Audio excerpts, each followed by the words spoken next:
Okay. UFC Perth was an interesting card.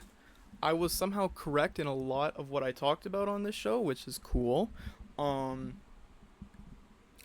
but it had some interesting fights, some interesting outcomes. I don't think there was actually too much. It wasn't as surprising some of the outcomes from Noche UFC were, but there's still some stuff worth talking about here. A lot of dread, though. I gotta be honest. There's not.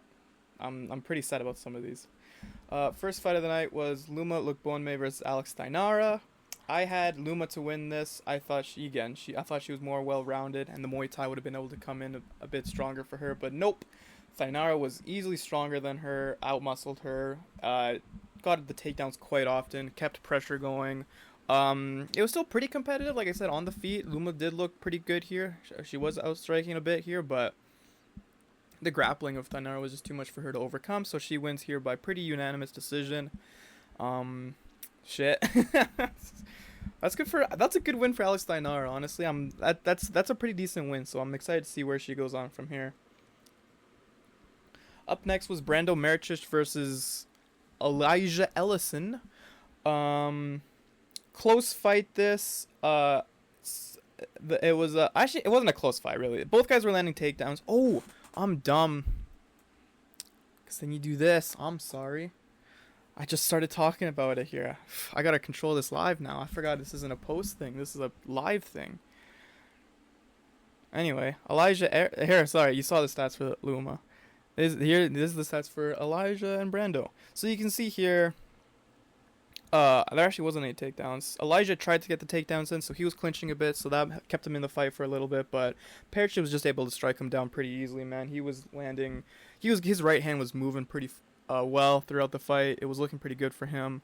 Heavy strikes from him. He countered the takedown and still got him on the ground, and then hit him with a nasty ground and pound for the win. This was actually a really good performance from Perich. We saw a lot from him in these few. As short as a fight this was, we saw a lot from him that showed a lot of promise. To be able to grapple and defend the takedowns, to land nasty ground and pounds, to still look athletic at 265. He looked really good in this fight, so I'm very intrigued to see where he goes from here, who he fights next. I think you can give him a guy like Lucas, what's his name, Lucas Brazi, the Polish guy that's losing every fight he has in the UFC. I would give him someone like him. To see where he stands among some other guys, because this Elijah Ellison was also making his debut tonight, so it was basically a regional fight here. So give him a more established name like that, someone who's been in the UFC, even if he's a guy that loses to him a lot, still someone that wins fights, or someone that fights UFC level opponents. So interesting, but a good win here for Perich nonetheless. Up next, Michelle Montague versus Luana Carolina. I had Montague to win this year. I thought her striking still has a lot left to be desired. She does come off a bit exhaustive during her fights, which is what I predicted, but her grappling still looks amazing. She has a good takedown success rate, which is something you do kind of want in women's MMA, and that is something that will actually give you quite a bit of success in the division. Like I said, Luana did look pretty good here on the feet. She was kind of piecing her up a little bit, and even on the ground, she was able to get in some nasty strikes on her. So it's still good for her as well. But it was Montague that was able to get the unanimous decision win here. A good win for Montague. Luana Carolina is not an absolute can. I think she is someone that it's a credible win to get one over on her. So a good win for Montague here. I'm more intrigued to see where she goes from here. I will be interested to see, who she's paired up with next, how quickly the UFC is going to really want to, strap a rocket to her, or if she's just going to give a more, organic climbing up with the rankings. So we'll see how that goes.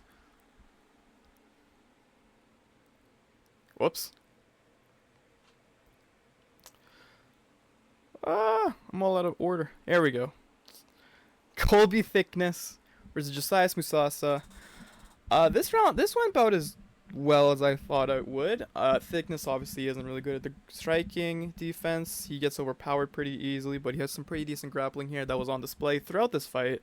Thickness gets the takedown round one. He tries for the finish last minute. I couldn't tell if going into round two, this was something that really started to affect thickness a lot, or if this was something, he was injured or tired going to round two. Because after round one, he looked incredibly gassed out. Like, he was getting pushed around by Masasa. He was getting bullied. Really, that's the term for it. He was getting outstruck. He was getting bullied. He was rarely being able to find anything. He shot a few takedowns that wasn't really working out for him. A lot of clinching, and I feel like, a more established opponent, like not a better opponent than Musasa would have found a lot more ease in trying to getting a finish over Colby Thickness with a performance like what he just had here. So that makes me worried a bit for Thickness, but he makes it, survives round two, gets to round three, immediately kicks him in the balls. I don't know, like, what. It was just an unfortunate circumstance, going for the outside leg kick. He just moves back southpaw versus unorthodox stance, kicks him right in the nuts. Sounds horrible. He takes like 4 minutes to try to. Musasa takes like 4 minutes to try to recover. So that's a lot of time spent for Thickness to try to recover as well. Round three, he is able to get the takedown after a bit of exchanges in here, and it is enough for him to get him the UD win, 29-28. Like I said, not an impeccably impressive performance here from Thickness here. Again, I think someone with a bit more skill compared to someone like Musasa would probably been able to get the win here. Is that only 8 minutes? It is. Okay. Yeah, someone like Musasa someone better than Musasa probably would have got the win here. So I'm kind of nervous for Colby Thickness going forward.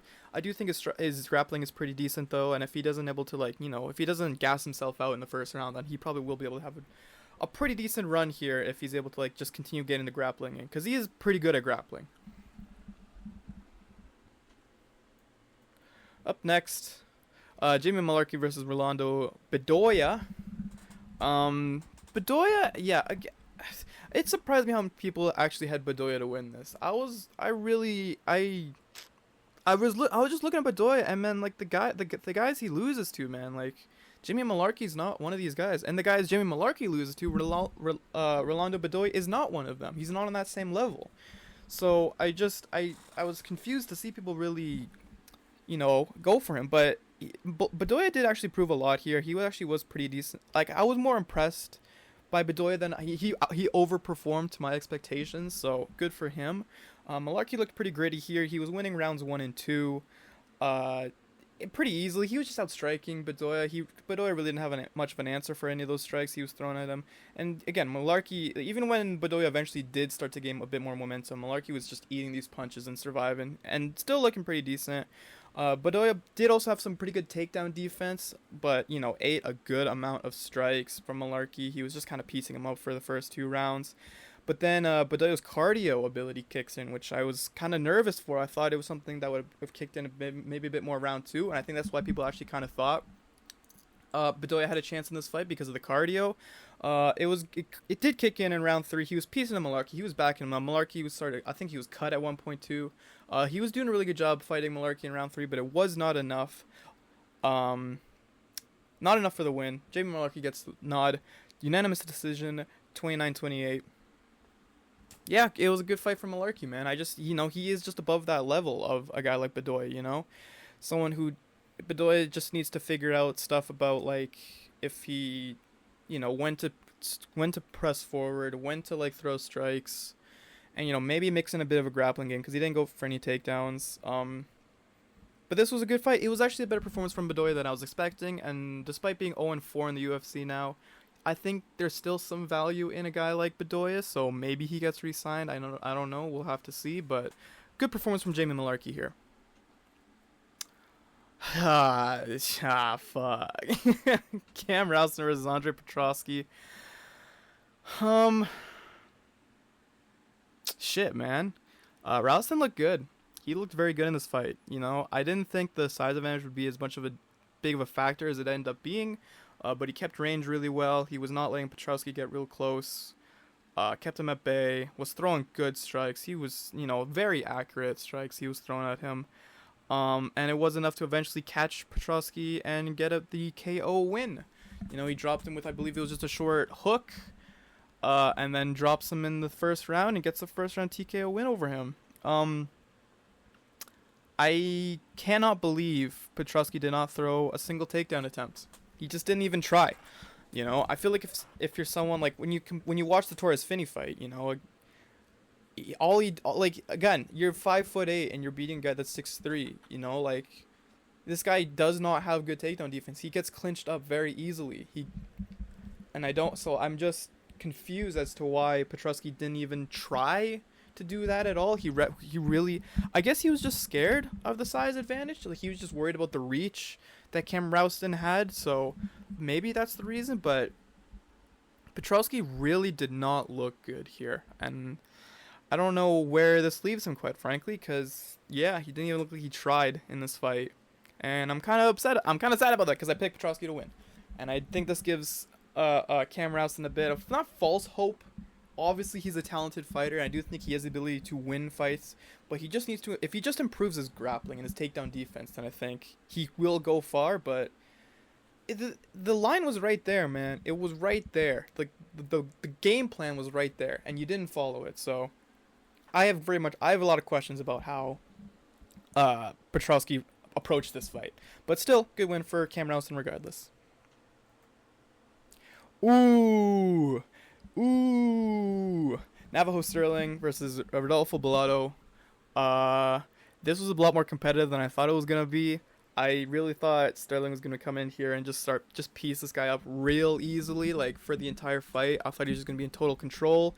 And for the first little while Sterling was mixing in a very good mix of strikes, of, you know, to the body, to the head, backing him up, you know, forcing Bellato to block a lot, be on the defense, backing him up to the against cage. It looked really good here. Some good clinching here. And again, Sterling still has a lot of potential, really. He showed a lot of potential in this fight.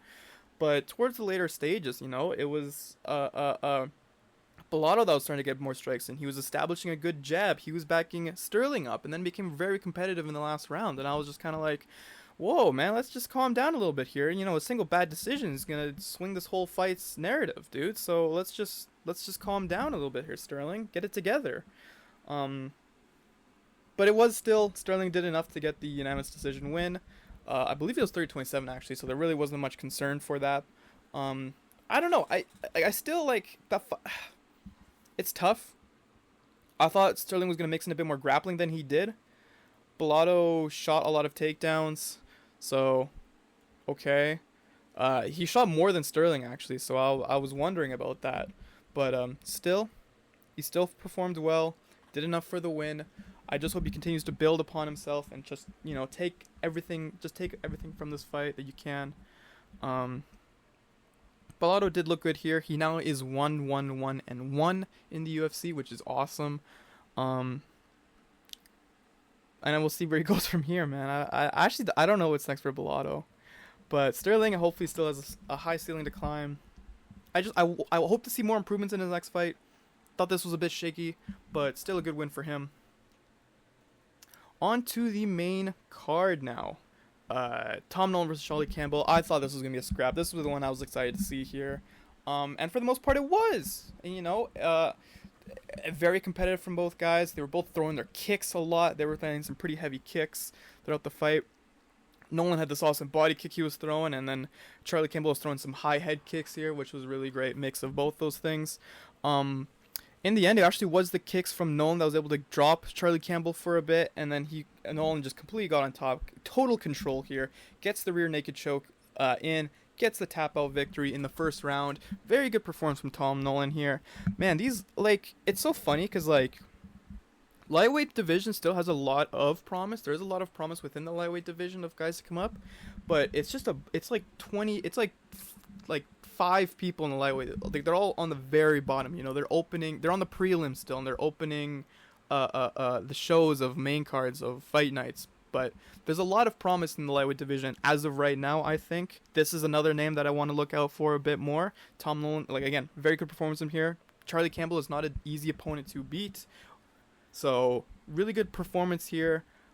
Good stuff from him. Yeah, good fight. It was just a good fight. It was probably the fight of the night, despite it being so short. But these guys were scrapping. It was very scrappy, which is awesome.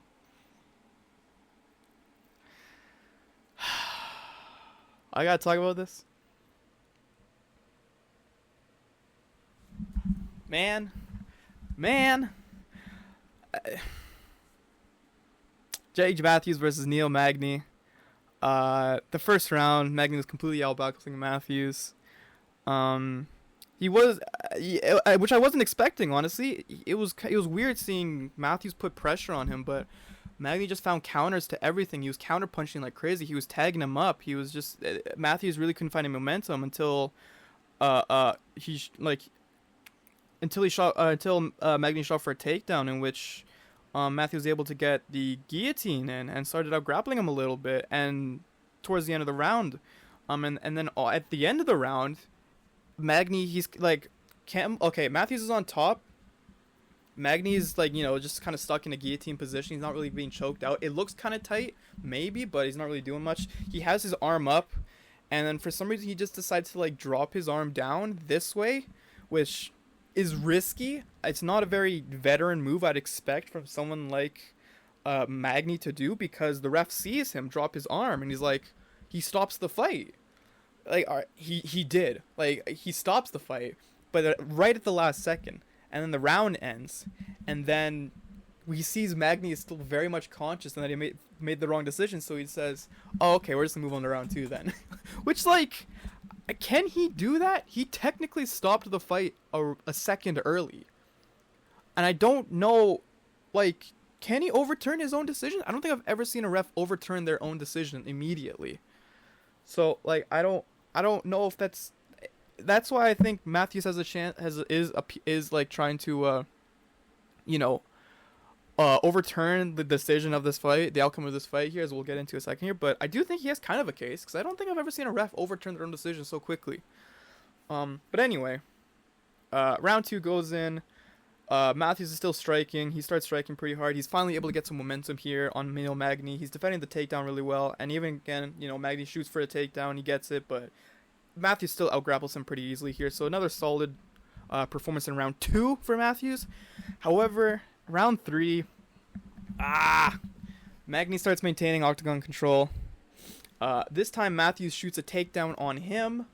Magny almost hits Matthews with a fucking neutralizer from like Cesaro. He nearly just fucking flattens the guy, but Matthew gets his knees in. But the way they're positioned, Magny turns it into a Darce choke. He applies the pressure and fucking gets the submission win, dude. Are you serious? I don't know how. I literally mentioned the Mike Malott fight in my predictions video, and here he is again, just fucking doing the most necessary to get the win. I don't know how. I really expected Matthews to be a bit more veteran. I thought he'd just have a higher fight IQ. I didn't think he'd overextend or chase a finish like that, or just shoot a bad takedown attempt when he hadn't this entire fight. Because this was his one takedown attempt, right? It wasn't. Yeah, it was his one takedown attempt, and just I don't know what he was thinking. I really don't know what he was thinking with that. I thought he would just stick with the boxing, which he was starting to get advantage of. He was just defend his takedowns because he was, getting in these submission attempts here on Magny. Every time Magny shot a takedown, which, again, I question Magny's fight IQ for that, because, it just wasn't working. Every time he was catching him in a guillotine and almost making him tap out. But, yeah, it's just, he gets the submission win in the end. I don't know what to say. I think Matthews should appeal this. I think he should appeal this fight. Because fuck, man. Anyway, the Aussies get a taste now of what we went through at UFC 297, so. Fuck, man. I just can't believe it's like, it was like the Hernandez thing all over again, I was like, surely this won't happen again. But then it fucking happens again, dude. I don't know why that's happening so much. I don't know why fighters are continuously, I feel like nobody's tape studying. I feel like no one's studying tape these days. No one's watching the fights anymore. Because we're making the exact same fucking mistakes of past people. When we fight Alexander Hernandez, when we fight Neil Magny, I don't know what we're doing here anymore. I feel like what are we doing? We just rely on ourselves too much, man. We don't watch what fucking happens with other people. It's ridiculous. And I know, fucking rich of me to complain about sitting here, but, fuck, man, come on, Jake Matthews, you're better than that. This is your biggest fight ever, and you, man. That sucks. It just sucks. moving on. Jack Jenkins defeats Ramon Tavares by unanimous decision. Dominant first round for Jenkins. He was looking pretty good here, outstriking him, and he was looking good in the, what's it called? Defending the takedowns. Whoops. He was defending the takedowns here, which made him look pretty good here, and he was outstriking him in the first round. It was good enough to see. He fought, and then in the second and third rounds, he just fought, just did the bare minimum. He just did enough to kind of eke by these next two rounds, and was enough to get the unanimous decision win still. So it was a decent performance. Jenkins did look really good in the grappling. Tavares was landing the jab, and he was doing some really good striking exchanges in the pocket, but it really wasn't enough. Jenkins just had the range on him. He had the grappling in him.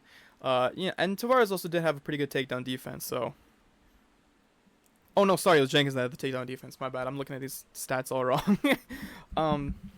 Yeah. So, it was a decent win for Jenkins. I don't really see him... It wasn't really a strong win. It wasn't really made me something like, whoa, I need to keep watching this guy. He's going to be up next, personally. I do think... he just reeks of a guy that's going to lose to a ranked competition, you know? I can just see that in his future immediately. He beats guys, right? He beats the unranked guys, not really convincingly, but pretty well. But then he fights a Gomez. He'll fight William Gomez and he'll lose, or a Joe Anderson Brito and lose, you know. So I struggle to see a high ceiling for Jack Jenkins, honestly, and when you watch the fighting itself, again, he has the grappling, he has good enough striking, to establish a strong game, but he just doesn't maintain it throughout a fight. And I just think a more experienced guy, a more competitive guy, a grittier guy, someone like a fucking Jamie Malarkey. I don't think they're in the same weight division, but someone like Jamie Malarkey, just eating the shots and still being able to fight back and find ways to come back and counter punch. When Jack Jenkins fights a really good counter puncher, then we'll see how would things really go for him, or just in a high enough level grappler. But still, a win is a win. It's a good win. Obviously, he was very emotional after the win, so it meant a lot to be able to put on a performance like this. So good for Jack Jenkins. We'll see how he does down the line. Up next is our co-main event. Why the fuck is this the co-main event, dude? Ivan Urson literally lost to Navajo Sterling. And Navajo main event to the prelims, and Urson is in the co-main event. And he's fighting Jimmy Crute. I don't even have that much to say about this fight. Crute gets in Bedtime MMA put it the best. He gets in a camel clutch submission here. I don't know. It was weird because it was I'll demonstrate it. It was like he just did he had this under his chin, and he was just pulling up, standing up on the guy. He was just pulling up, and it looked like a counterable submission. I don't know. I guess it was just tight enough. It was enough of a choke. And, Urson couldn't arch his back anymore, so it was enough to get the tap-out win here. But that was a good performance from Jimmy Crute. I do have to give him credit. I do think he performed as much as he should have. He performed as well as he should have here. He really wasn't looking on the feet. Jimmy Crute I just don't think he's a striker. And I think he's starting to realize that as well. He does a lot better when he gets takedowns and starts the ground and pound work. And then eventually getting in a submission like that when you're just dominating like that on the ground. Urson looked pretty good still on the feet. He was throwing some strikes. He was landing them a lot. He was pretty accurate. Not much to say else about this fight. It was quick, easy submission win for Jimmy Crute, bros, over the resident real-life Minecraft villager. So, good for him. Good win for Jimmy Crute here. Which means I have to talk about this fight now. Fuck, man. This is just... I knew it. I knew it was too good to be true. I just knew it. I looked at the wins, and they just weren't aging. I was just looking at the Reyes wins. That's what I went in prediction. That's what changed it. I was just looking at the wins, man, these aren't aging well. Krylov lost his next fight. Smith lost his next fight. Dustin Jacoby is just a fucking, you should be Dustin Jacoby if you're gonna even get a sniff of the title. Yeah, man. To be fair, Alberg performed way better than I thought he would. He applied a lot more pressure than I thought he would. I thought he'd be way more, calculated, willing to wait, let Reyes, come into his circle, and then throw some counter punches or some kicks. But didn't get to see any of that. He was putting on the pressure. Reyes looked kind of scared. Like that's the only way I can describe it, is that Reyes just looked scared to apply pressure to Ulberg. You know, he just looked way too cautious, and I hate to say it, he fought kind of like the Reyes of old, where, you know, he was just scared to really go in there. And I get maybe just trying to wait out this round, but I think he was kind of, you know, he was a bit confused by the pressure that Ulberg was applying here. Maybe that was just the thing, is that he wasn't just expecting the pressure that Ulberg was applying. And it was enough for Ulberg, and, you know, he let him get too close for Ulberg to get the win here by KO. Ulberg kept Reyes out of range. He was putting the pressure on him good, and then just out of nowhere, he threw this amazing left jab into right hook combo, sent shockwaves around Reyes' head, flattened him to the canvas, and yeah, man, Ulberg by first round KO. I'm just sad. Like, that was one of the saddest. Like, I have not been that sad in a fight outcome in a very long time. So to see that happen sucks. It just sucks, dude. It sucks. Oh man, I want someone to believe in. I feel like I can't really believe in anybody these days. You know, like, all our champions right now. I think Topuria is the one I believe in the most. And maybe JDM. But yeah, man, like, when you have these guys on the come up, like, in terms of anyone on the come up here, really, I think Joshua Van's probably one of our last hopes for a guy that you can really believe in. Yeah, that sucks. It was a good win for Ulberg. Really good performance. He, you know, I don't think it's much of an outlier. It is like it is a good performance from Ulberg. It's not something I can take away. I can just be like, oh, you know, Dominic Reyes, he wasn't ever that good. He looked good, you know. Like the Krylov fight in the moment was really, really strong. Krylov was on such a long undefeated streak at that time, and Reyes ends up coming away with that win in the first round KO.